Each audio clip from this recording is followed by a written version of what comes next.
और अभी शादी हुई है बेटे की, मेरा ज्येष्ठ बेटा है, तो उस शादी में भी हमने दहेज के लिए उनको मना कर दिया और टीके के लिए भी पहले मना कर दिया था। अभी नशा मुक्त मतलब हमारे समाज में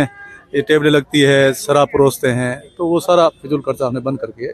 और जो गरीब बालिकाएं हैं उनके पढ़ने के लिए हम दोनों परिवारों ने मिलकर के 11 लाख 5 लाख रुपए बाड़मेर में बालिका छात्रावास बनेगा उसमें दिए। एक हमारे यहाँ राजपूत गरीब बच्चे जो है वो पढ़ने के लिए एक राजपूत विकास कोष बना हुआ है, उसमें 5 लाख, और 1 लाख शेरगढ़ राजपूत विकास समिति बनी उनको दिए, 11 लाख रुपए वो भेंट कर दिए। तो ये फिजूल खर्चा जो वैसे ही होता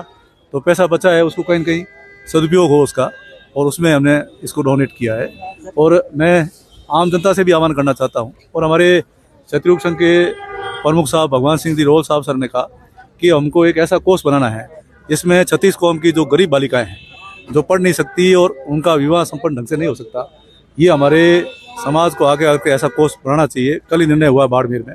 और ऐसा कोर्स बनाएंगे जिससे 36 कौम की गरीब बच्चियां पढ़े, आगे बढ़े और उनका समय पर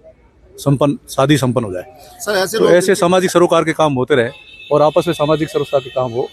तो शादी में भी 36 कौम के जब लोग आए तो एक ही जाजम पर बैठ के सबने एक साथ भोजन किया,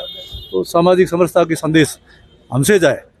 तो ये एक पहल थी जो हम लोगों ने मिलकर के की, और इसको सबने सराहा भी है और उसका स्वागत भी किया। सर दहेज लोभियों के लिए क्या संदेश देना चाहेंगे? अब जो दहेज के लोभी होते हैं वो तो फिर बालिका को खरीद के लेके जाते हैं, तो उस प्रकार से मैं कह रहा हूँ हमने तो आज जो हमने बेटे की शादी करी है उसमें बेटे की शादी नहीं, हमको एक बेटी मिली है, हमारे घर में लक्ष्मी आई है। मेरी धर्मपत्नी जी हम दोनों ने